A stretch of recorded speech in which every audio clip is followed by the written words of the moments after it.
医溪穴主要功效：养阴润肺，通络止痛。穴位定位：医溪穴位于背部第6胸椎棘突下，旁开3寸，主治疾病：气喘、咳嗽、目眩、目痛、热病。掌握以下4种穴位疗法，有助于预防和改善上述疾病。1.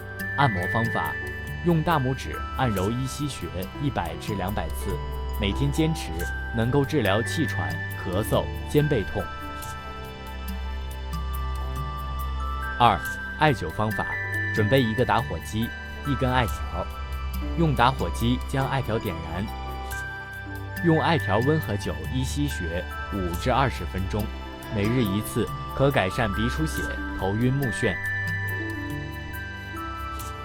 3. 拔罐方法：准备火罐、钳子、棉球、打火机，95%酒精，毛巾，用毛巾将穴位清洁干净。用钳子夹住棉球，蘸适量的酒精，用打火机点燃棉球，用棉球在罐内转1圈，以火罐拔取医溪穴，用火罐留罐5至10分钟，隔天1次，可改善目眩、目痛。4. 刮痧方法：准备刮痧板、经络油，在穴位上抹上经络油，使用刮痧板的边缘，用面刮法从上向下刮拭医溪穴3至5分钟，隔天1次，可治疗呕吐、热病等。